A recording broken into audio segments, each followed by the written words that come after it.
Hey guys, welcome to the pod. The Pea Pod. I'm Peas. And I'm Ladle. And we have a full ladle of peas for you. So let's get to it.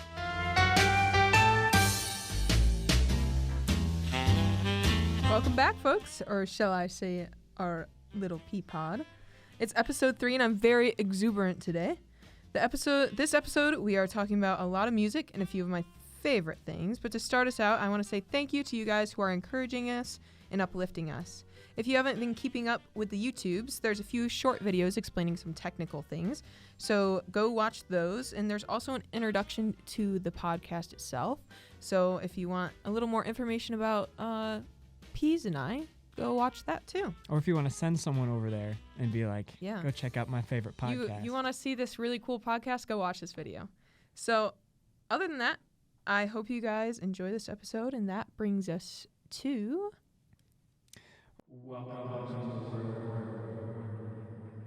Okay.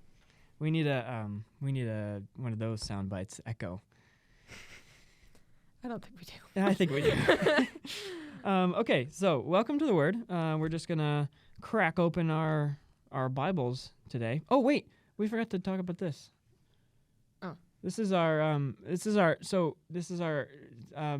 other mascot. I mean, they're the same as our other peas that we've talked about in the other show, but Seth Keel made these for us. So thank you, Seth. Yeah, shout out to Seth. Shout out to He made Seth. us this beautiful gift of origami peas and a origami pea pod. That is What is clearly it a called? boat.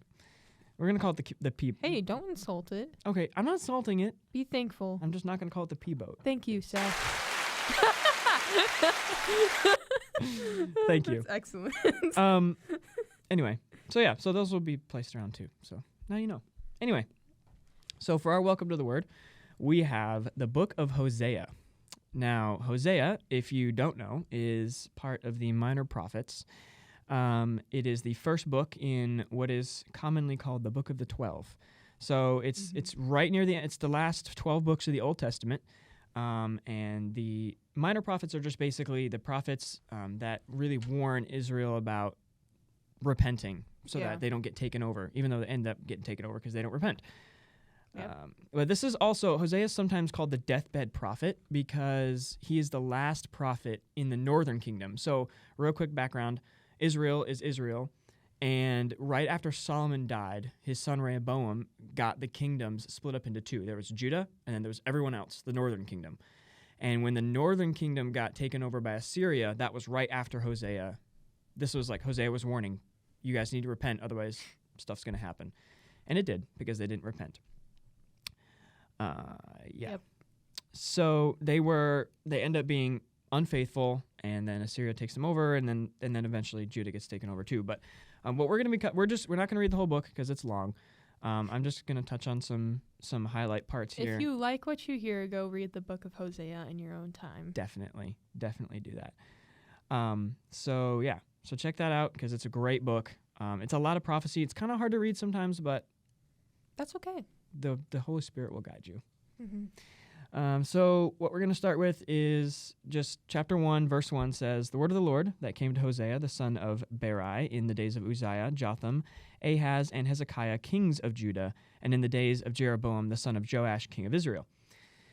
When the Lord first spoke through Hosea, the Lord said to Hosea, 'Go, take to yourself a wife of whoredom, and have children of whoredom, for the land commits great whoredom by forsaking the Lord.' So he went and took Gomer, the daughter of I actually don't know how to say that. Diblaim. All right. Gomer, the daughter of Diblaim, and she conceived and bore him a son.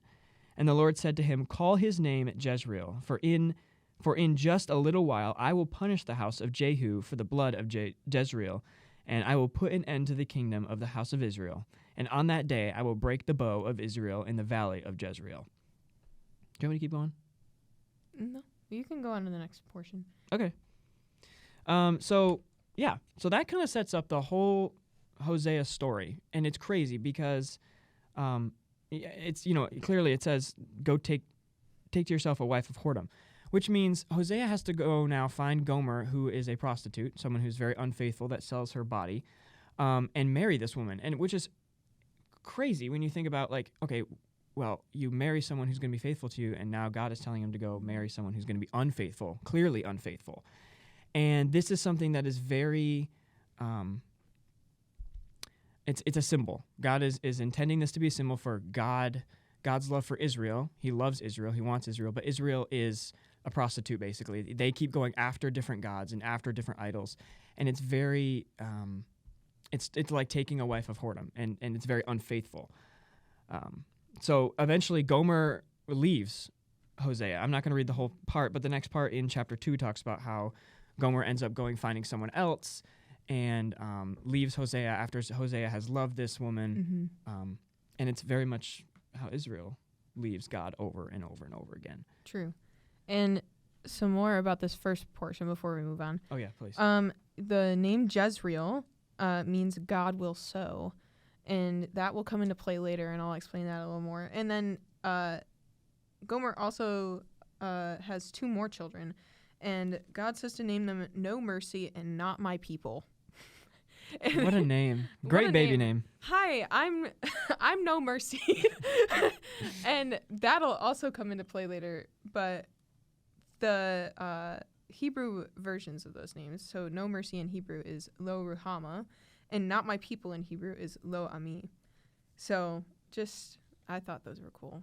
Yeah, no, that's important because that's in the other parts of the things we didn't get to. But. No Mercy and Jezreel and Not My People will come back later. Yes, they will. Come back, and I'll talk about them. I'll be back. Anyway, so going into chapter 2 and through the rest of the book, Gomer leaves. But then in verse 8 and 9 here in chapter 2, it says, "And she did not know that it was I who gave her the grain, the wine, and the oil, and who lavished on her silver and gold, which they used for Baal. Therefore I will take back my grain in its time, and my wine in its season, and I will take away my wool and my flax, which were to cover her nakedness." So this is saying that eventually when Gomer goes and finds another husband or another person to sell her body to, Hosea continues to pay for her clothing, for her food, for her wine. He pays for all these things to take care of her because this guy's not taking care of her. He doesn't care about her.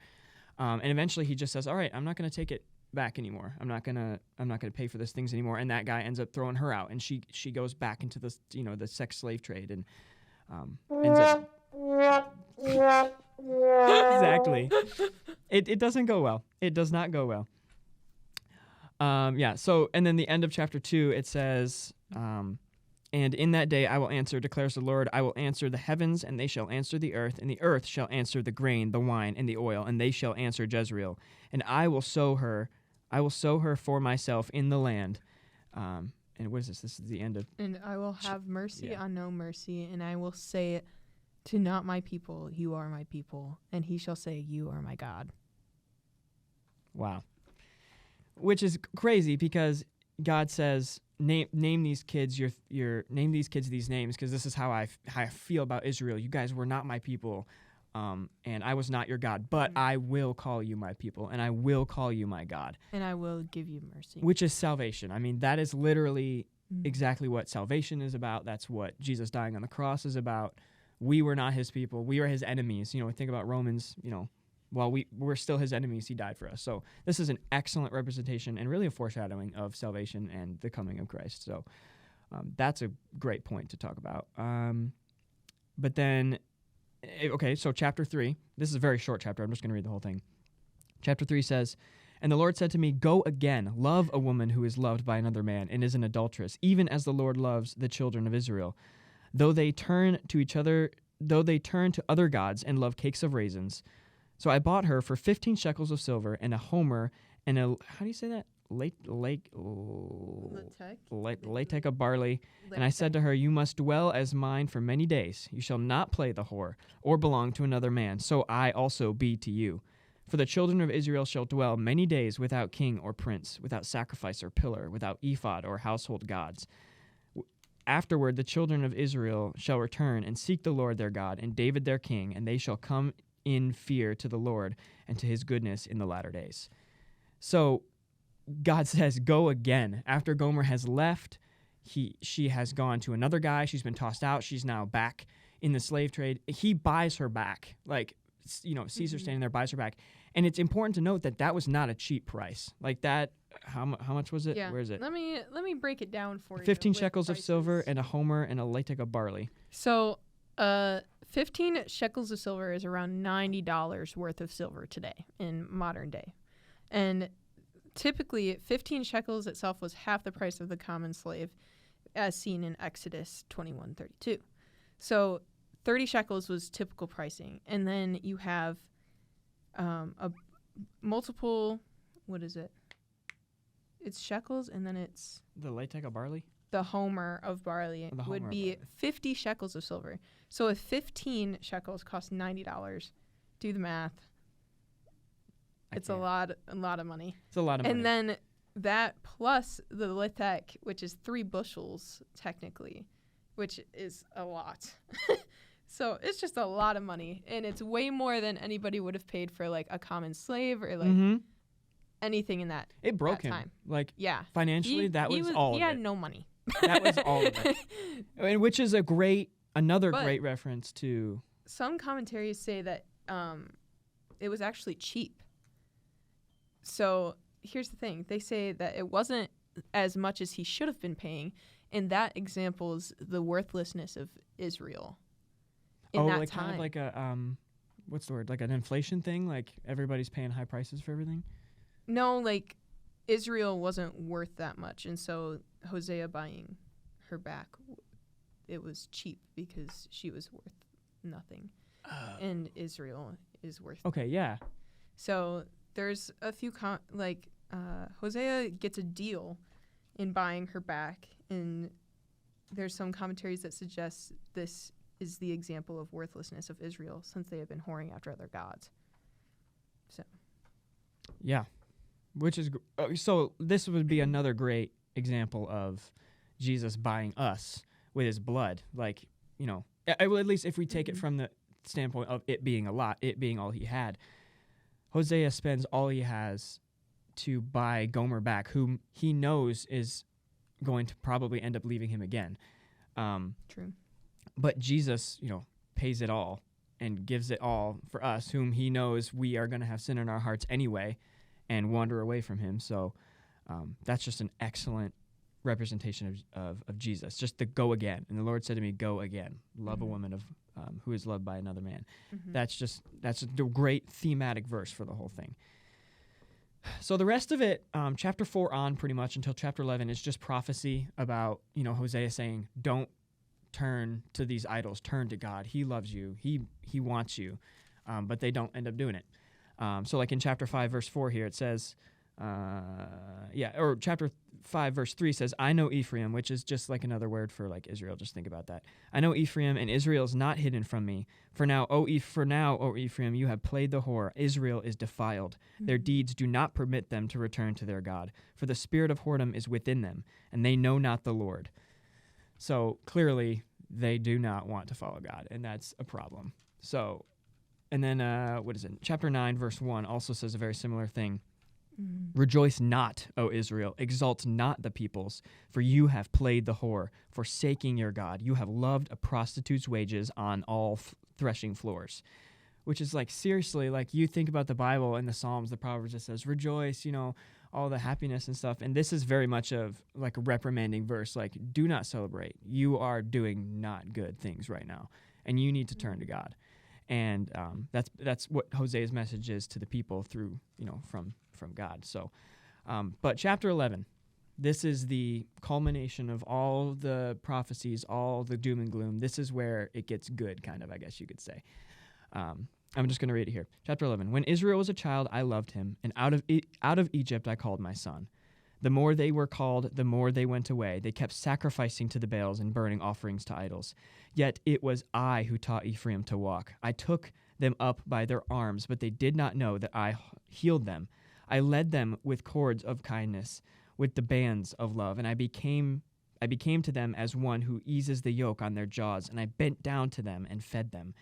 They shall not return to the land of Egypt, but Assyria shall be their king, because they have refused to return to me. The sword shall rage against their cities, consume the bars of their gates, and devour them because of their own counsels.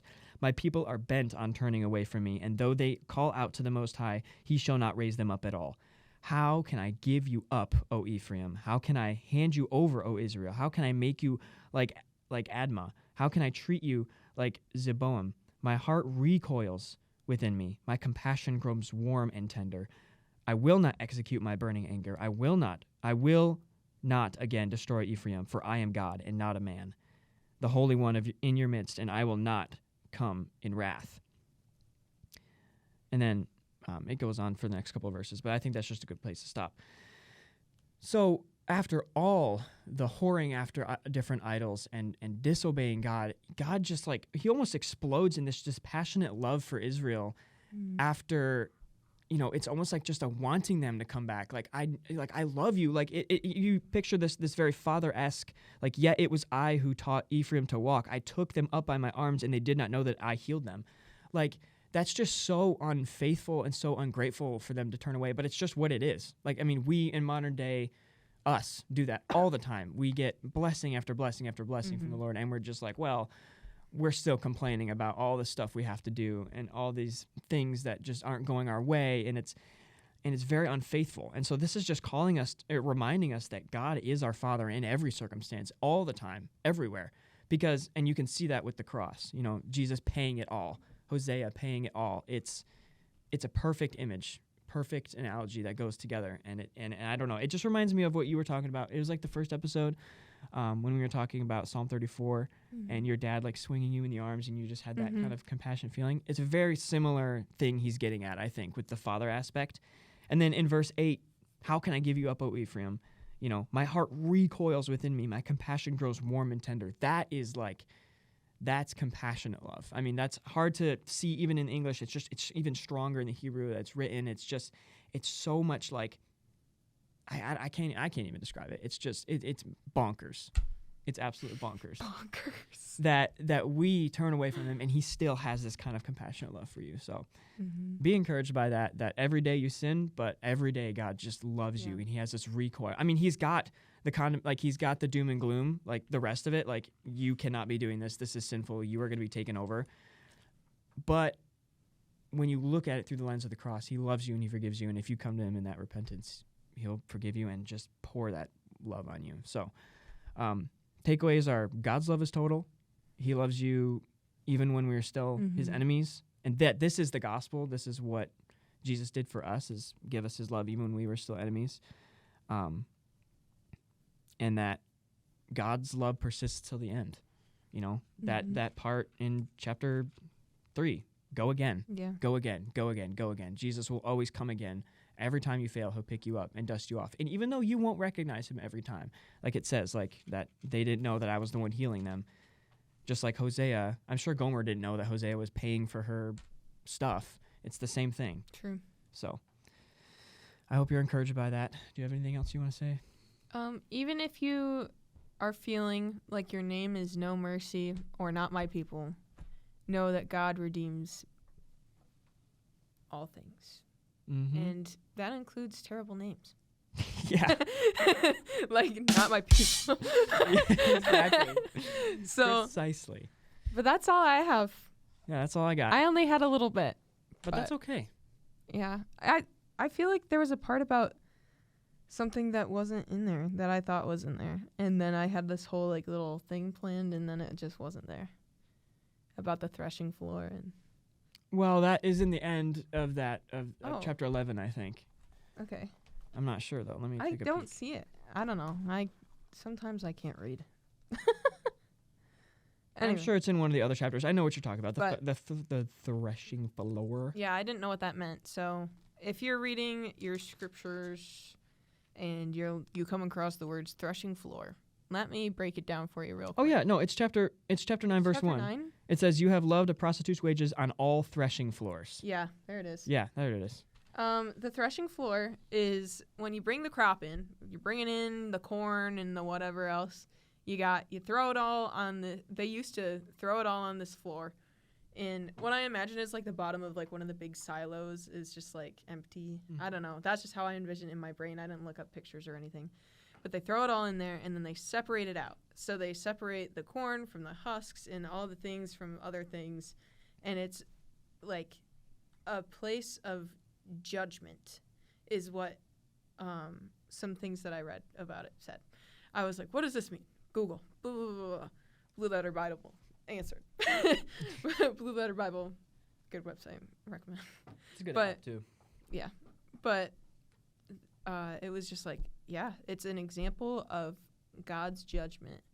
So we are all thrown into the threshing floor, and He will sort out who is good crop and bad. And I was like, wow, I've heard like the parable of like. Like the cows, kind of, or not the like. Remember in. What are you talking about? The cow. I'm not the parable. I know the parable you talk about. I thought of Pharaoh's dream, Oh. but that's different. That's different. Yeah, I'm talking about the parable of. Oh my gosh, it just left me. I don't know. Parable of the sower. Yeah. Yes. Oh my word. The chaff. The wheat and the yeah. Yeah. Something like that. Yeah. No. Yeah. Anyway, where it's being separated out and being weeded out, and he's like, let it grow, and it'll. You can let the weeds grow in with the crop and sort. Yep. Yeah. Yeah. Anyway, There's that. that Thank you. was Welcome to the Word. Yep. And now moving on to a side note. Thank you. Perfectly timed. So for side note today, I'm really excited because we're instead of doing like 2 separate songs and then one like big subject, it's kind of all in one today. Mm-hmm. We're talking about the album called Symphony Sessions by Cody, which all of the music in that is. And if you heard the end of episode 2, then you should have listened to it. And if Yeah. you haven't, I would actually encourage you to pause it real quick. Go listen to Symphony Sessions, Cody Fry, the first 2, Caves and Caves and Underground. They go hand in hand. Don't listen to them out of order. It doesn't make sense. Yeah, the whole album is designed to be flowy, to be flown. One into the next. One into the next. Yep. Okay. So, take it away. Well, I mean, so the thing about Caves and Underground, or the things about Symphony Sessions for me, is that Cody Fry was huge in my early high school days. Just I had someone introduce me to him, and Symphony Sessions wasn't out. It was just his. What was the album called? Flying was his most recent album at that point. And like one of the songs, I Hear Symphony, and I'm sure some of you have probably heard it like on TikTok or the internet or whatever. But that song is just really special to me. I used to hear a simple song. Yes, that song. That was until you came along. It's awesome.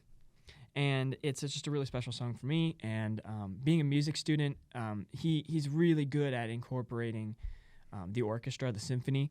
He does, big orchestrations of these songs and these pieces. And they're awesome. And they're so well done and so good at like reminding the people that a lot of music can go together. These poppy tunes that you hear on the radio, you can also hear these very just exuberant, like you were saying. That's not the right word, but it makes me feel exuberant. Exciting. Just this very just huge, energetic.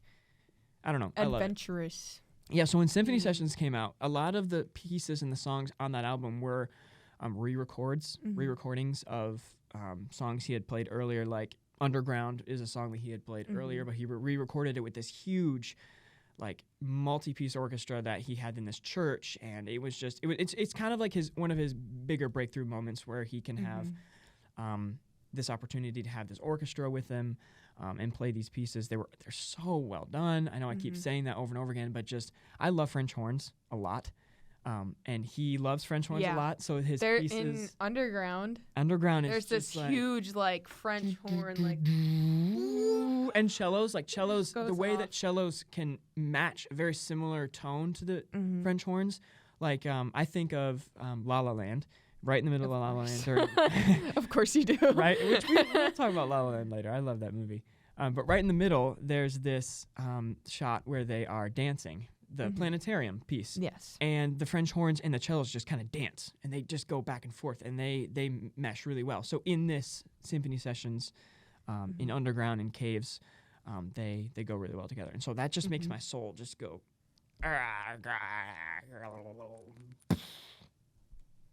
Really? Yep. Wow. I think you just exploded. No, that's the whole rest of the song. The whole rest of the song. And then It's just, it's My favorite song from the whole album is called More Than the Day Before. And he hits this note towards the end that's just like high. It's higher than I can sing. It's the highest note he's ever sung. I'll be honest. Yeah. I can't sing that high. But it's the way that he does it. He doesn't try to like power through it. He lets it be a little like raspy and airy. Yeah, airy, just very fluffy and just up there. Because that's the end of the piece that goes do do do do do do with the flutes. Yeah, it's just so soft landing. And that's how the whole album is almost. And he goes into like this like and this he goes minor little up, like half step, like it's so good. It's so and good. I wish that I could write like that. No, dude, to write orchestrations like that and like be able, and this is like the kind of music that I've been looking for so long. And Brennan showed me this couple of weeks ago, and I've just had it on repeat since. It's not a very long album. It's good. Only like 6 or 7 songs. Well, yeah.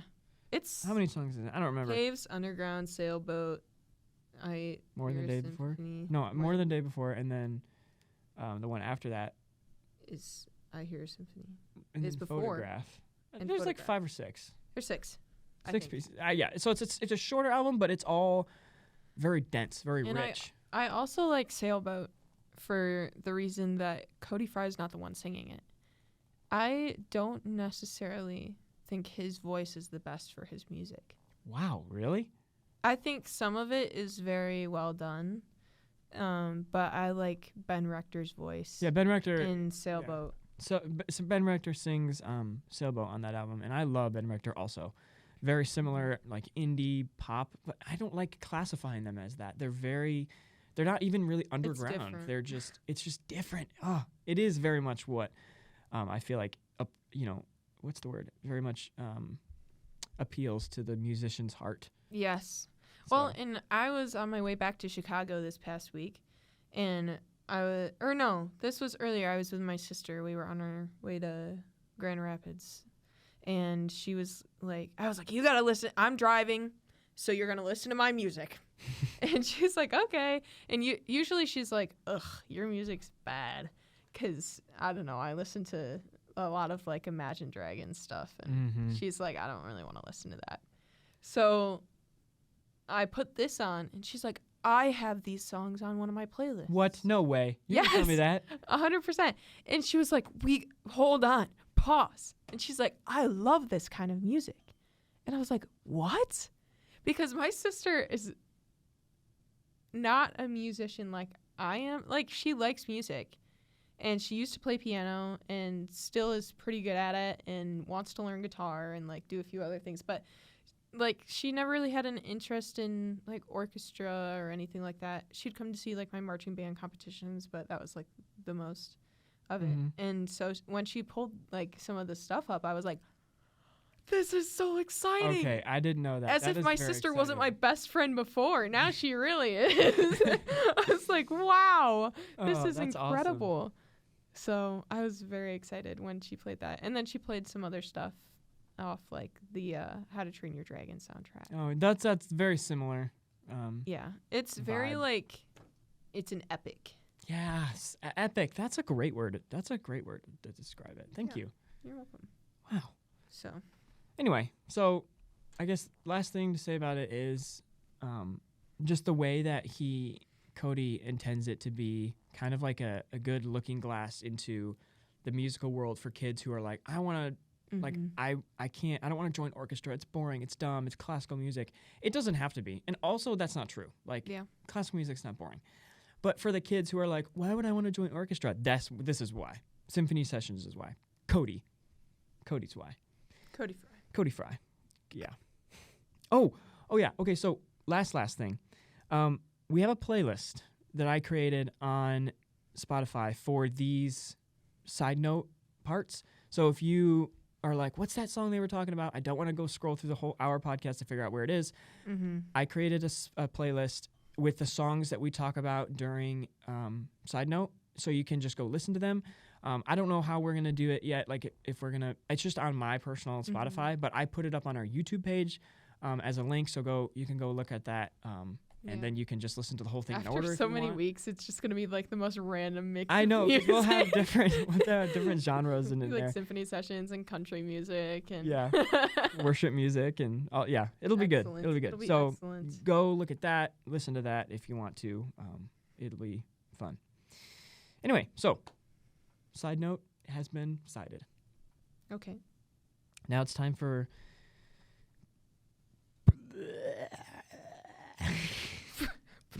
projectile commenting.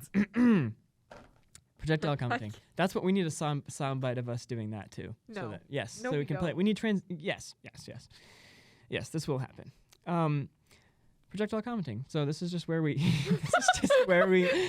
projectile comment on random things. So what's our today's topic, Ladle? Okay. I am going to be talking. Well, we're going to continue on the track of orchestra. Oh yeah. Orchestral. This will flow nicely. Things. But I am a clarinetist, and it is probably my favorite instrument to play out of the instruments that I play. And when I'm playing in the Moody Campus Orchestra, one of my favorite things to do is play a solo, as most musicians would tell you. And playing a solo makes you feel like I don't feel like it makes the attention. No, I don't feel like it makes me feel like really. I think I just enjoy being able to know that something's being played right and that I'm being backed up by people who are not like necessarily like envious of what I'm doing, but they just are doing like we're all one thing. I don't know how else to explain that, but let me tell you something. Last year, we get to Candlelight Carols, and I had 3 solos in Candlelight Carols. And then we had an oboe player come in, and suddenly I had no solos. I had practiced and practiced and practiced and done all this stuff. And yeah! Exactly. Because she came in and she's lovely. I think she's great. And we call it a ringer when they come in, and it's a community member, and she's a great oboe player. But clarinets always get the short end of the stick in orchestral music. And I will stand by that, because oboes come in and they take what's ours. It was mine, and she took it. The oboe took it. And it sounded good still, and it was still awesome. I was just like, man. Now, okay, so oboes and clarinets are different instruments. How can they be playing the same solo? What do you mean? Like, they're different instruments. How? What do you mean? How can they?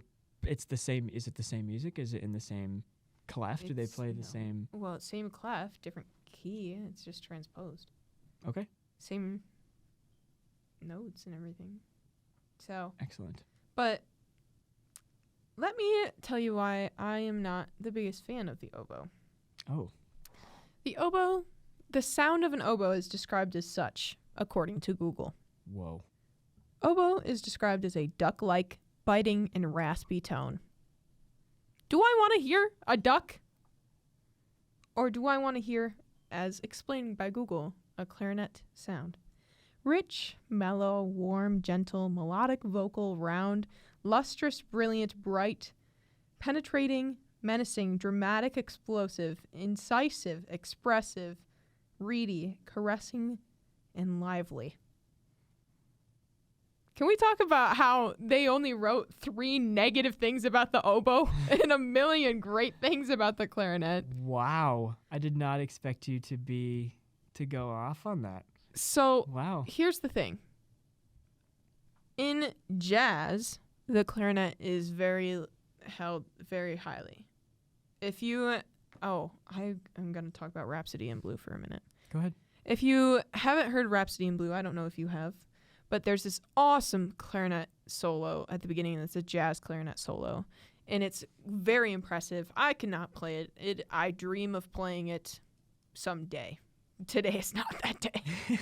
And in jazz, people are like, well, you can't be upset that an oboe's playing the solo in orchestral music because there's no oboes in jazz. And, well, not a lot of oboes in jazz, and they're not typically featured, and clarinets are. And I think that's a silly reason, because clarinets are as much in orchestral classical music as they are in jazz. And as a classical clarinetist, I don't want to play jazz. I want to play classical music. All right. So let me have my solo. And so I've been listening to a lot of clarinet concertos lately and enjoying that very much. But it also depends on the level of the musician. Because if you have a really a bad oboe player, it's going to sound like a dying goose. You mean duck? Well, I think of it more as a goose. Okay. It sounds like a dying goose. And if you ever heard a bad oboe, you know what I'm talking about. And if you haven't, I hope you never have to. But if you hear a bad clarinetist, you're like, it's not the best sound, but Squidward? I can tolerate it. You know, it's tolerable. Also, clarinet is a fundamental instrument. So most people that play oboe start on clarinet and they switch. So if clarinet is the fundamental instrument of learning how to play a reed instrument such as the clarinet, the saxophone, or the oboe, then why does it not get featured more often? That's my question. And oboes were originated based off this instrument called a shawm. And the shawm was used by jesters in French courts. They were silly little guys dancing around. You mean like the jokers that dance around? Yeah. Wow. I didn't know that. Oboes were used for funny little men to entertain, like, kings and stuff in France. Clarinets have never been that. They are not goofy little silly guys. They're professional level, very nice sounding things. And it may have been based off something that resembles a recorder. But which came first? Recorders can the recorder can also sound good. I'll say it. Wow. So anyway, you've got all the hot takes. And the clarinet was originated off a instrument called the chalumeau. And I tried to look that up because I knew this as previous information, and all that came up was Timothy Chalamet. And I got very frustrated. I would get flustered. I don't want Timothy Chalamet. I want my recorder-looking thing with a clarinet mouthpiece on it, please. Anyway, that closes my rant about oboes stealing what is rightfully a clarinet player's part. Wow. Thank you. You're welcome. Well, with the time remaining, I'm going to talk about the differences between first and second violin. So, in orchestral music, if you think about like how the stage is set up, you see a bunch of violins, and then you see violas, and then you see cellos. The violins are actually split up into two sections. You have the first violins, and you have the second violins. And, you know, a lot of people hear that, and they're like, well, why are they firsts? Why are they seconds? What's the difference? Is one better? Is one not better? Well, one's not better than the other. Now, when you come to, like, really early middle school, high school orchestras, sometimes that's just how they split them up, just people who are not as good and people who are better, which I think I don't like that, because the first and seconds, they're supposed to work together. They support each other. That's why they're all sat in the same section, in the normal symphonic setup, because when you do classical orchestra, you actually have the violins on either side of the podium, and then violas and cellos. But anyway, with the normal setup, you have them grouped together because they kind of support each other. They intertwine. They go back and forth. And I can say, based on my experience, I play violin, so I'm also in the MCO Moody Campus Orchestra. Shout out them. And so I've been through first and second over and over again. Like, yeah, and back home, the Grand Rapids Classical Orchestra, the Grand Rapids Symphony Orchestra. Grand Rapids Youth Symphony, in the Grand Rapids Classical Orchestra. I was in both, and I was in first and second and bounced between, and then I was also in St. Cecilia, which is downtown, and just all these different orchestras. And so I can testify that sometimes the seconds get different parts that seem easier, but a lot of the times they have to do harder rhythms because they're not playing the melody. The first violins will play the dun, dun, dun, dun, dun, dun, dun, dun, dun, dun, dun, dun, dun, dun, dun, dun, dun, and they just play like the main part that you hear during those classical parts, but the second violins are in there doing the crazy rhythms, and they're doing different runs to kind of support him. And then sometimes it flips the other way around. The seconds are playing the melody, and the firsts have to play the hard rhythms. And it gets tossed back and forth, and you can really tell when you have a good composer, when you can have those two parts be more, work together rather than work against each other. So if you ever hear somebody like say, oh, I'm in second violin, this stinks, I play the not as good, and you can just say no. Mm-hmm. You complement each other. You're not you work together. You're not praising one over the other. So just remember that the next time you talk to all your friends who are in orchestra. I would say that with any instrument part. I think for a long time I was like, man, I have to play first clarinet to be seen as good. Definitely. And then I found out I actually enjoy playing second more than I enjoy playing first, because it's more harmonies and more fun things. And it's in the lower register. And if you play the lower register of the clarinet, it buzzes the whole thing. And it's so louder good. and boisterous. Absolutely. Yeah. And it's just this beautiful dark tone. But and when you're playing first clarinet, you're up in like the stratosphere most of the time, which is fine and all good. But I'd rather play the lowest note on my clarinet than the highest. So. Exactly. And so like the first violins, at least I know, will sometimes just play always at the higher register of these pieces. Like I know in MCO right now, we play a lot of pieces where the violins are first violins are playing the same thing that the second violins are playing, but in a higher octave. And so sometimes it's almost better to play second because it's just easier. It's just easier, and you can play the lower parts, and you can work your way up to first if you want. But I also don't know if you do this, but sometimes if the music's like pretty simple and like I'm just having fun, I just add my own little things in there. You just write music on the fly while you're playing? I'm just like, and I'll add like a little run here and there. And you will? Yeah, I won't play it during like performance, but during practices and stuff, I'll just go crazy. Really? Yeah, just for fun. Does Dramatics say anything about that? Because no, I've never noticed that. That's interesting. But I'll have to listen for that next time. Then. Nobody really says anything about it. Not even Yasin, who sits next to me. He thinks that I'm just crazy, I think. I love him. Well. But wow. Yeah. All right. Well, thank you for listening to our music jargon. I know some of that probably went over your heads a little bit, but that's okay. Talked a lot about music today. Talked a lot about music. And music's great. We're going to talk about music a little bit more in our section of Going Alone. Yeah. In my portion.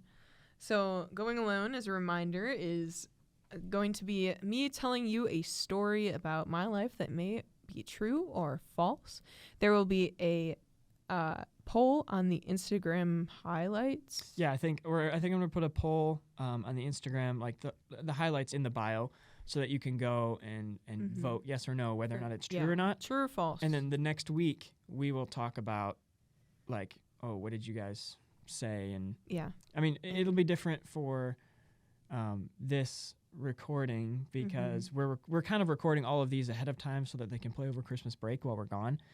So it won't be until a couple weeks that we'll be able to like interact more with your responses. So yeah, but as per last week's story, I would like to state that it was in fact a true story to my memory.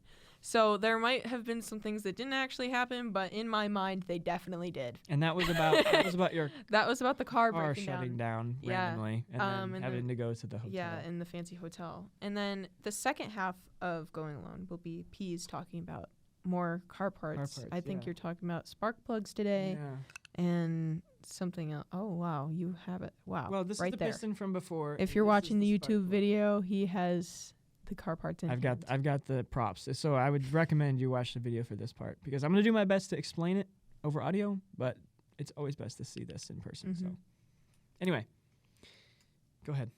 Oh, is the light out there? Sorry, a light just turned on behind us. Motion detected. Sorry, that really threw me off. Okay, my story for today pertains to marching band. And I was in the Allegan High School marching band for all of my high school career and my 8th grade year as well. In 8th grade, I played in the pit orchestra up front playing xylophone, and from there on, I did clarinet for 2 years, and then I was the drum major for 2 years. So in my 2 years of playing clarinet, there's 2 occurrences that happened that I think are pretty funny, so I'm going to share both with you. I can laugh about them now because in the moment, I thought that I might die. Not physically, just emotionally.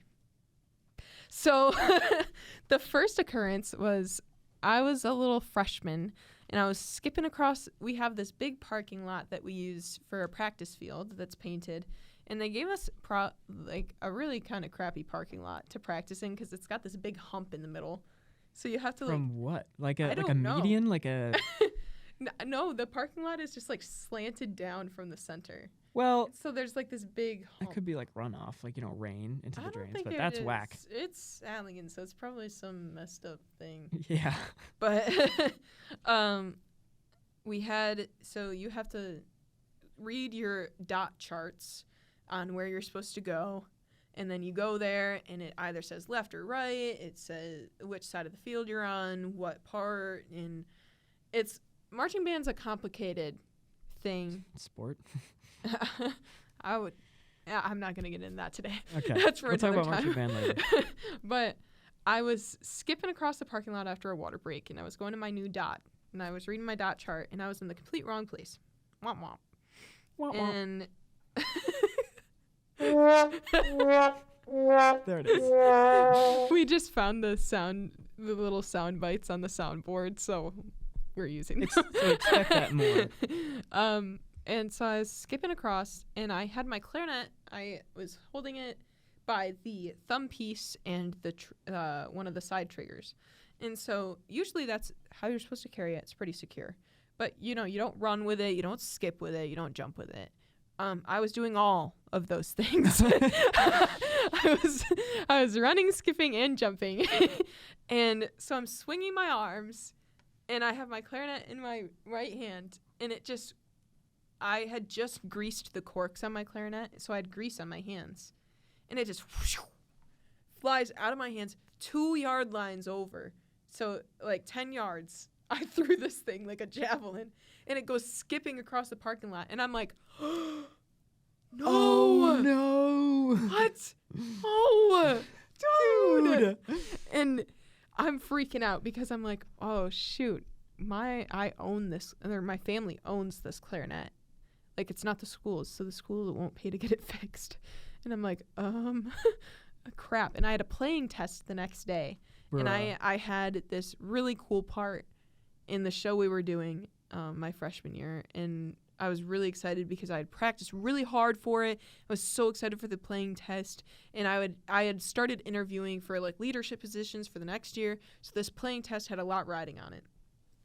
And I went up to my director no, I didn't. I picked up my clarinet off the parking lot and Scraped it off the asphalt. and I picked it up, and there was a few little scratches here and there, but nothing appeared to be damaged, which was good. And then later that day, we broke off into sectionals, and we were doing a little playing because all morning we were just focused on marching. We weren't playing anything. So it was just good to have instruments in hand to get a feel for it.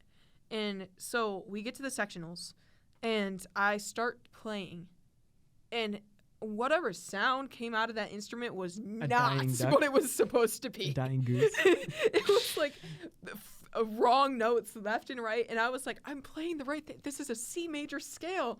What does it sound like? I'm just not even doing anything right.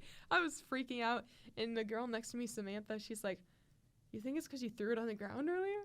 Skipped it across like a pebble I was on a like, lake. oh my gosh. And the next day, I had my playing test, and I walk up to my band director, and I'm like, Colin, buddy, pal. So, funniest thing ever happened yesterday. I threw my clarinet on the ground. And it doesn't sound like it's supposed to. And he was like, I'm interviewing you for a solo today, right?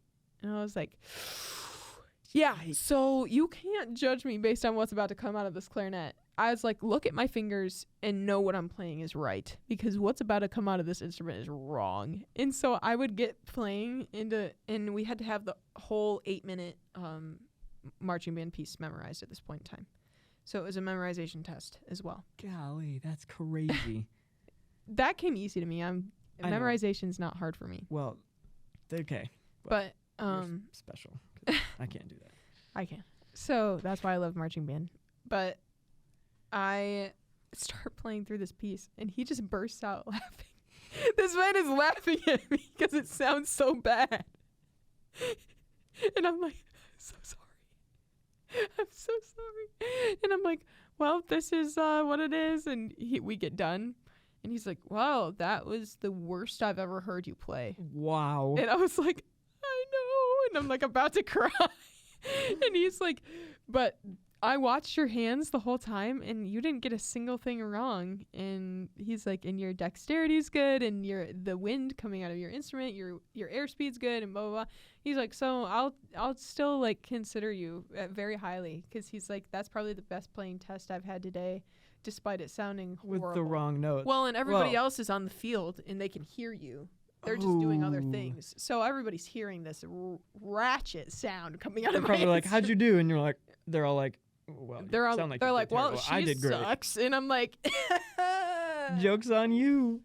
But and wow. then another story about marching band, which will be quick, I swear, was about the drum line. This didn't pertain to me, but I was there. So there was one practice. It was kind of raining on and off, so only the percussion had their instruments out. And so our whole drum line, my freshman year, had 3 snares, 2 tenor drums, and 5 bass drums. It was a full drum line. Full. And we didn't have that by my senior year. We had like 1 snare drum. But COVID, what do you do? Yeah. So, and there was one girl named Olivia on the drum line at the time.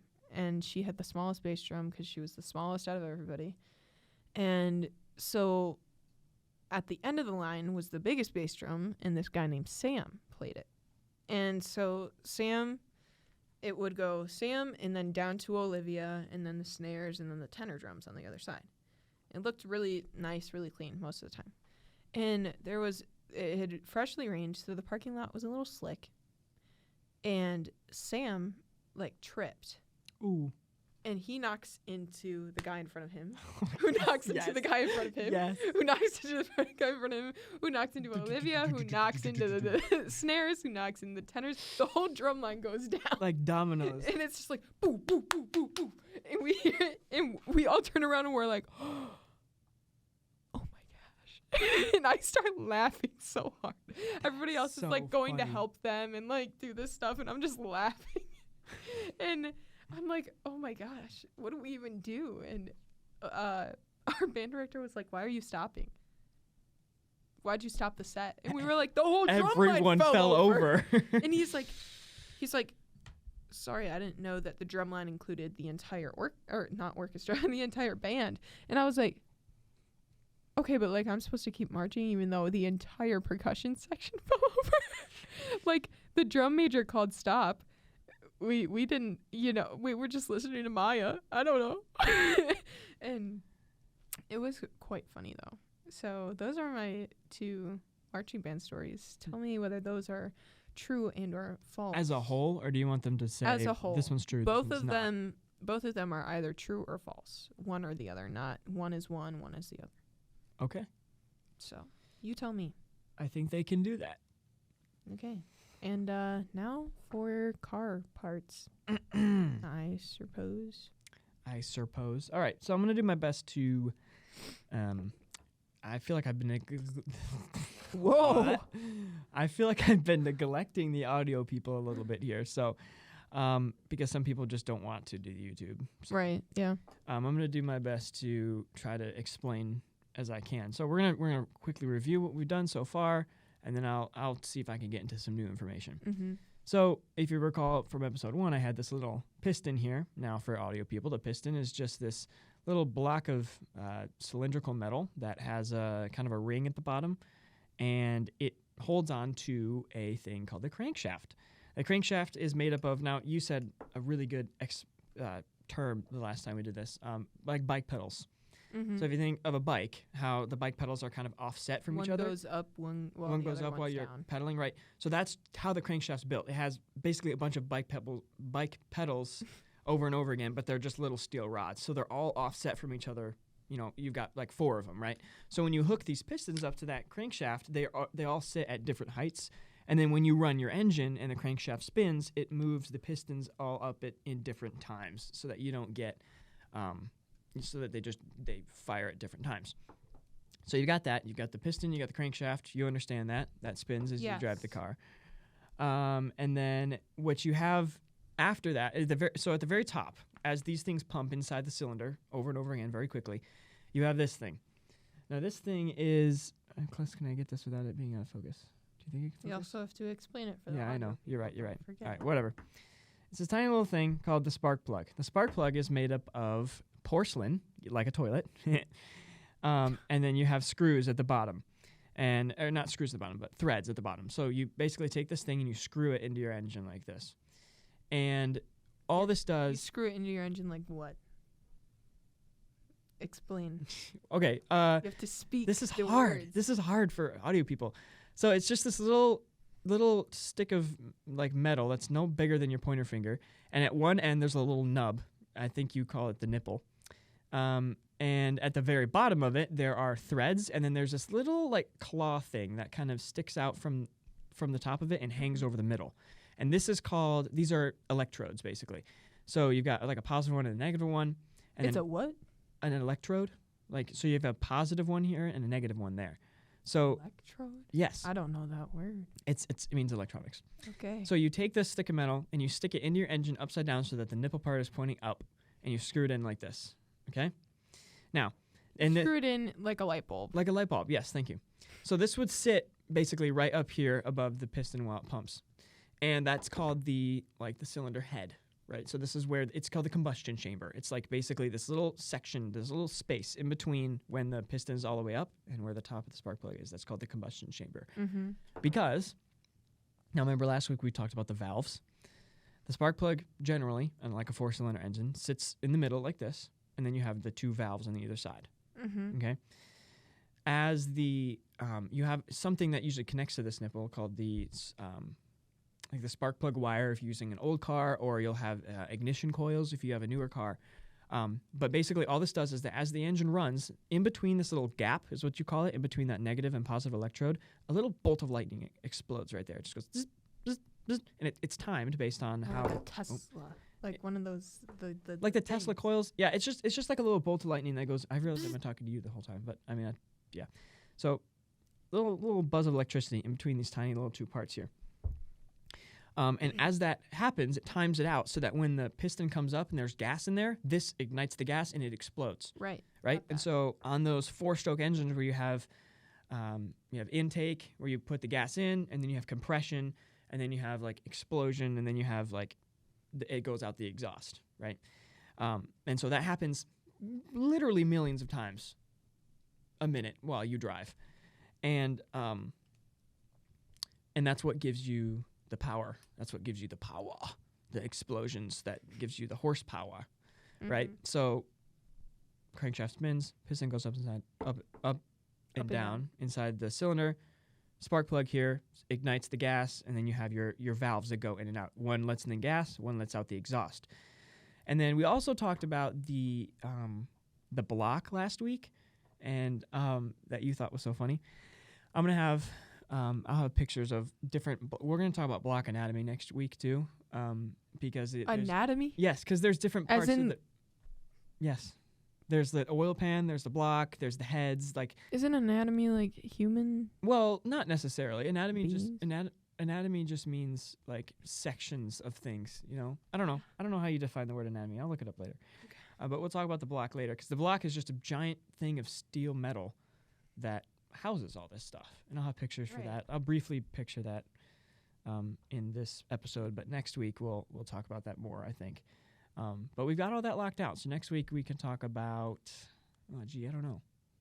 We'll just keep going. Keep trucking. Let's just keep trucking. We'll probably talk about oil. Get it? Trucks. Our vehicle. Yeah, thanks. I would have chosen the other one, but anyway. Okay. Well.